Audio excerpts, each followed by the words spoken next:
Ladies and gentlemen, we are here to deliberate upon various issues related to agrarian distress in India, and I'm confident that there will be important takeaways for all of us. Let me start by complimenting NABARD on this 33rd anniversary. In a way, great job done, but miles to go. 12th plan, most of us perhaps have forgotten. But we are 3 years past that 12th plan. The objective was to have at least 4% rate of growth in agriculture. What is the achievement so far? 1.7%. So the political question I want to put on the table to our political masters particularly is, when we are talking about 8% growth or even 10% growth, is it acceptable in a society to achieve less than 2% growth in agriculture and overall growth of 8% or 10%? Reason I am saying this is because when it comes 8 to 10% growth, it is you and me who are driving it, and we are already out of poverty line. 1% growth in agriculture is at least 2 to 3 times more effective in reducing poverty than the same growth coming from services or manufacturing sector. This is a worldwide research on the table. So how do we make our agriculture work and shift our focus from commodity-centric, the initial remarks that I gave, how much we have exported and how much our production is, how much our stocks are, that is tonnage-centric. Turning tonnage-centric policies to farmer-centric policies. Despite shrinking size of the holding, if we look at China, China has half our holding size. Our holding size is 1.15, China's holding size is 0.6 hectare. But they produce double the production than us from a smaller area than us. Their prices are much higher than us, and therefore we don't hear that type of distress in China that we hear in India.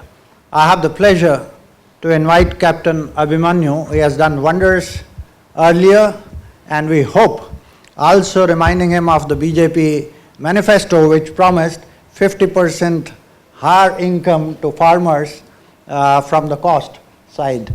How and what best he can do, today he is shaping the policy. Recently we had this hailstorm and natural calamity in the state of Haryana. We had untimely, unseasonal rainfall, and suddenly there was huge crisis in the months of February and March.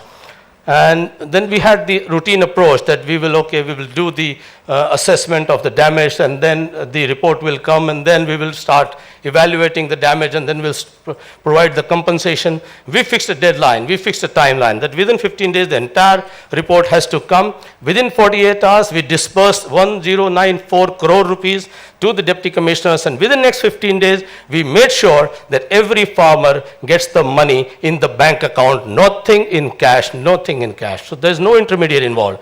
So we realized that what did we achieve out of it? That the most important factor was that the direct money was transferred into the bank account of the farmers, and they could now easily, comfortably, they could go in for the sowing of the next season, they could fund their inputs costs of the next season. There was hardly any crisis, though the dispersal was big, the whole effort was humongous. But so I'm building up a case of providing direct inputs to the farmers. The approach of crisis management. We need to move from the approach of crisis management to crisis aversion. We have to move into that kind of structural processes that the crises are averted at the very ab initio, at the very beginning, and the crisis management is something which we do not have to resort to because it is always expensive. It is always more difficult to achieve because it already causes a lot of distress. The system responds to the retrospective taxation issue without organizing any seminars, and when it comes to the implementation of something in the interest of the farmers, there is so much of procrastination in the name of what probably, I'm sorry, so you understand what I'm trying to say, that we as a system need to respond to this. Thank you so much. Thank you so much once again.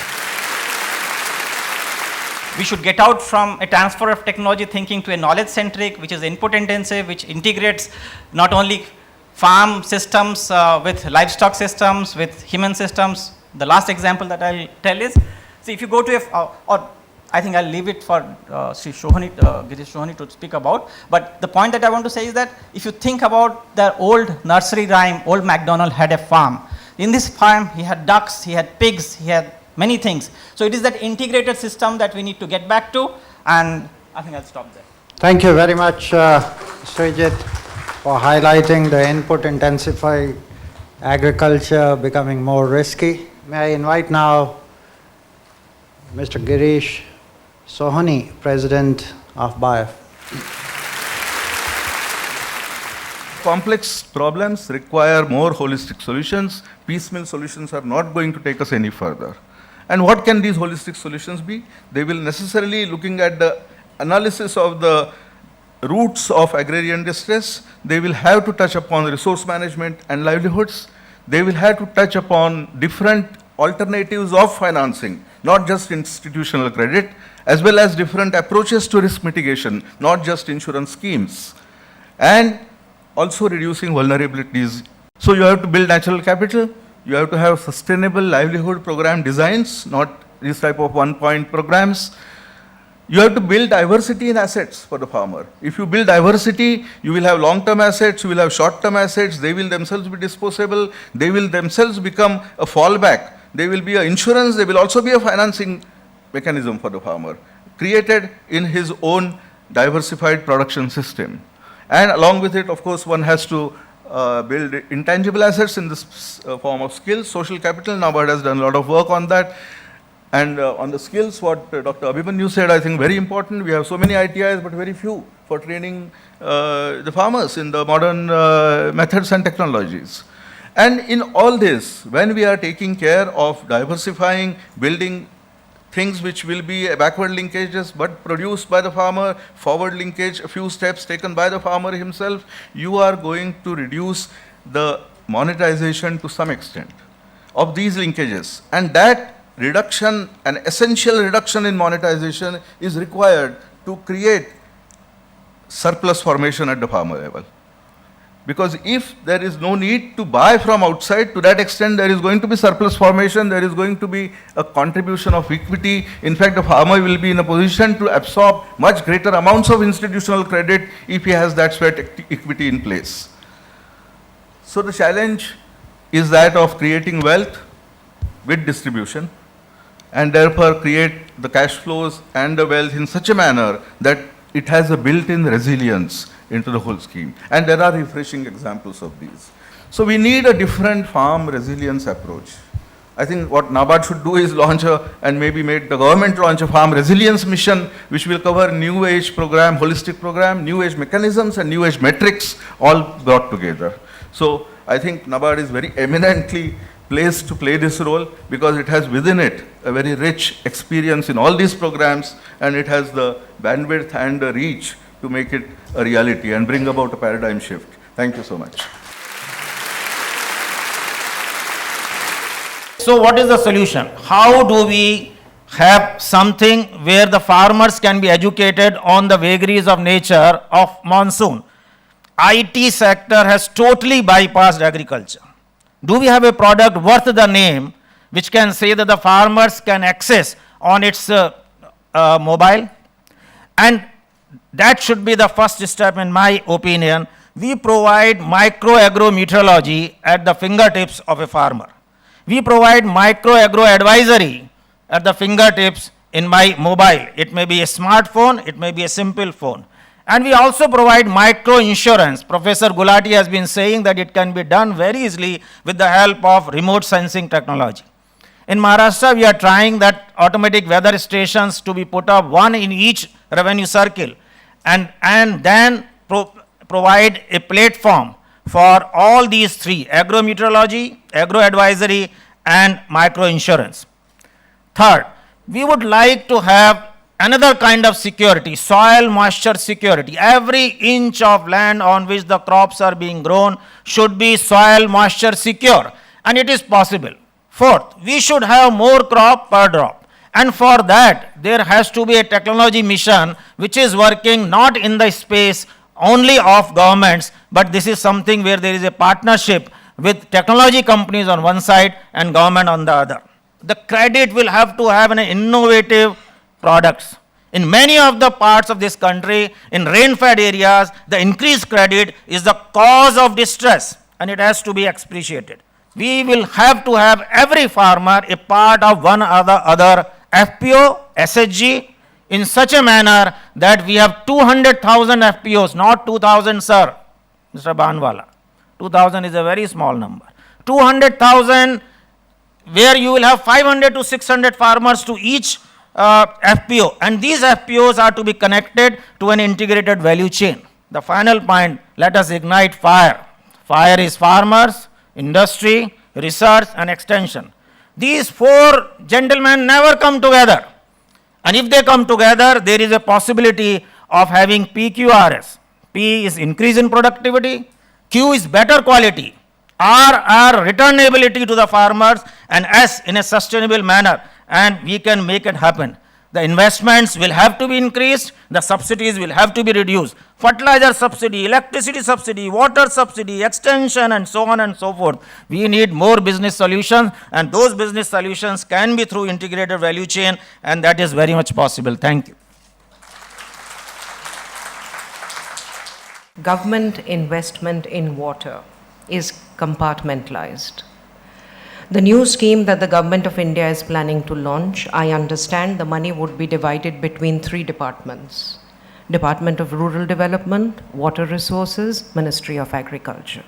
Who is integrating and coordinating investment in water and irrigation in the country or the state? Considering this, in Himachal, the Chief Minister in the budget speech this year announced a committee under the Agriculture Minister to integrate water potential and utilization. I would like to share two outputs of the first meeting we have held. 40% of the created potential in Himachal is not being utilized. The reasons we now have to get into an investigating mode. Second, water user associations are not functioning. Let me draw attention to the Census Report 2011. It says the farmers have decreased and the farm laborers have increased. The number of farmers has dipped by about 8.6 million in the last decade. I don't want to go into the reasons. I do think it calls for a discussion on NAREGA in the context of this migration from agriculture. Surely, NAREGA has contributed to rural incomes. NAREGA has even supplemented agricultural incomes. But is NAREGA weaning the farmers, the laborers from farm activities, and what is the implication for that? The next point I'm raising is, I'm calling it pass the buck. The central government seems to be treating agriculture as the responsibility of the state governments, particularly on the plank of the so-called bonanza of the 14th Finance Commission. Agriculture being a critical area of public intervention, the central government should not be seen or seem to be doing this. For the fertilizer policy, as of now, till we come up with a good product, we need to realize that we are encouraging the use of urea, which has really increased. There is a decline in the use of P&K in the fields. This has associated effects on future soil and quality. So immediately, what is it that we can do? Options are to do away with the price control on urea. If that's not going to be possible in the near future, for whatever reasons, increase the concession on P&K, price urea higher. Important thing is that the mix needs to be restored immediately in the interest of agriculture. Lastly, marketing. All I would say is a platform that was meant to provide an opportunity has become opportunistic. Thank you. We have heard a lot about irrigation. The Honorable Minister talked about increased spending on irrigation, and there are many questions. What we have not heard about is how well do we use this water. The chairman mentioned that we have exported 20 million tons of rice. He is well aware, and he has said so, that in turn implies 1 million tons of rice exported implies 4 to 6 billion cubic meters of water being exported. That is a huge waste of water. Having grown the rice, we probably have no alternative but to export it. But why can't we talk in terms of altering our cropping patterns so that we do not waste water, precious water, in this fashion, even before we start talking about more irrigation to be provided. Having talked about water, let us talk the next factor that causes the uncertainty, and that Dr. Goyal talked about: markets. Markets also, we heard from the Honorable Minister that national integration of markets can take place. The second thing is, we talked about dairy, and we all talk about Amul. I am very proud of what Amul has done, but let's not talk only about the resource-rich central Gujarat region. Look at Banaskantha, look at Sabarkantha, otherwise prone to natural calamities and so on. But dairying has brought prosperity there as well, so that there are now specialized dairy farmers, and these are cut across all social and economic strata. So this is something that needs to be talked about, that we need to get out of the straitjacket of cereal crops and field crops. The only criterion that we should have is that it should not create an island of tranquility in the midst of raging sea. It must be replicable, it must be applicable to various things. My first recommendation is we should discard the current external input intensive model. We have to go into agroecology or natural farming. All international agencies are advocating this, the United Nations, FAO.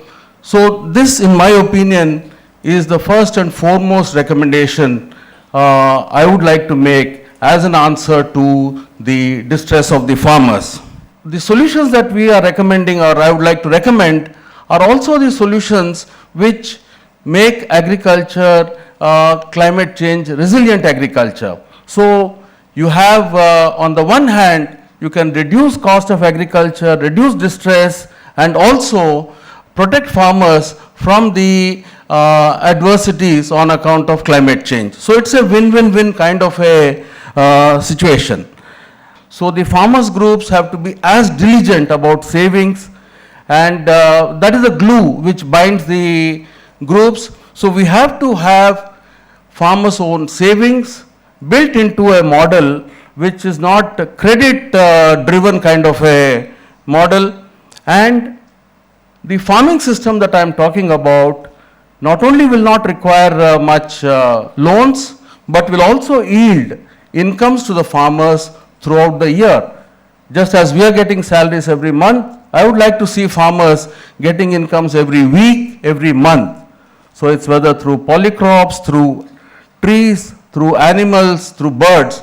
So that kind of a model needs to be replicated, and I am sure there are best practices in every state. We have to put this together and see how we can scale it up. I have worked it out for Andhra Pradesh because I have to reach out to about 60 lakh farmers. In my opinion, the cost of doing this is not much. I have calculated about 8 to 10,000 rupees per farmer over a period of 5 years to do this work.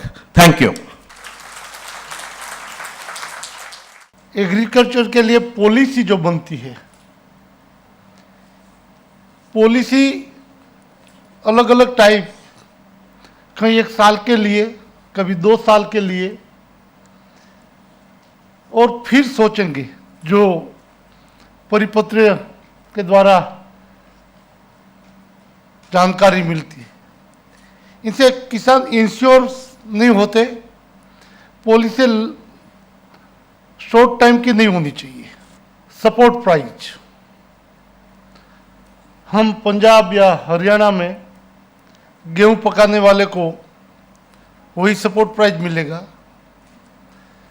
और 500, 600 या 1000 feet नीचे से पानी लेके गेहूं पकाएंगे, उनको भी वही सपोर्ट प्राइस मिलेगा।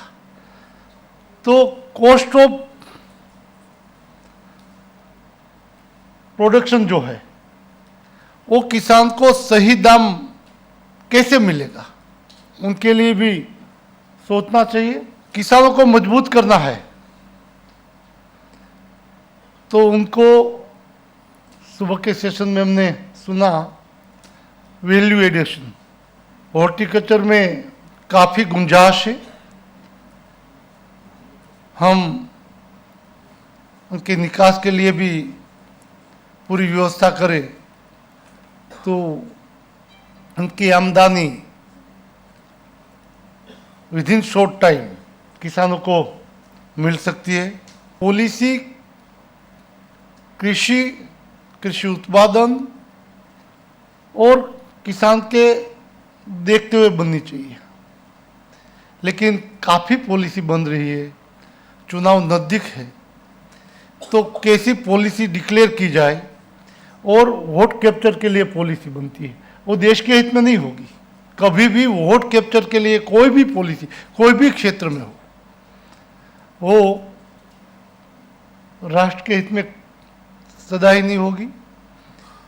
पॉलिसी कृषि और ग्रामीण क्षेत्र में समृद्धि संपत्ति कैसे बढ़े, उनके निष्णात जो बताते हैं इनके माध्यम से होनी चाहिए। डेयरी उद्योग में हम देखते हैं गिर गाय ब्राज़ील में जैसे समृद्धि के एक प्रतीक बन चुका है, हमारे वहाँ ओरिजिनल गिर गाय हो या हर स्टेट की अलग अलग जो पशु औलाद है उनके लिए संशोधन के लिए एग्रीकल्चर यूनिवर्सिटी के लिए यहाँ इतनी चर्चा हुई। दोस्तों आप सोच सकते हैं कि एग्रीकल्चर की कोई भी पॉलिसी बनाइए, कोई भी मदद करिए, लेकिन जब तक कृषि यूनिवर्सिटी मजबूत नहीं होगी, उनके संशोधन के लिए हम पूरी सुविधा नहीं देंगे, तो हम सब उनको कैसे आगे ला सकते हैं। नाबार्ड उनका रोल पे करे, जो पॉलिसी गवर्नमेंट से आती है, तो नाबार्ड तो अच्छी तरह से काम कर रहा है, लेकिन उनको भी कुछ फ्री हैंड मिल जाए कि उनको अच्छा लगे तो वो कर सके। ऐसी पॉलिसी जो बन जाए तो एक काम करने में और आगे बढ़ने में काफ़ी सुविधा मिलेगी। मैं धन्यवाद करता हूँ नाबार्ड के चेयरमैन और हमें यहाँ बोलने का मौका दिया। I thank all the speakers, session chair, panelists and the audience for the excellent discussions and incisive insights on a topic which has seized the collective consciousness of the nation.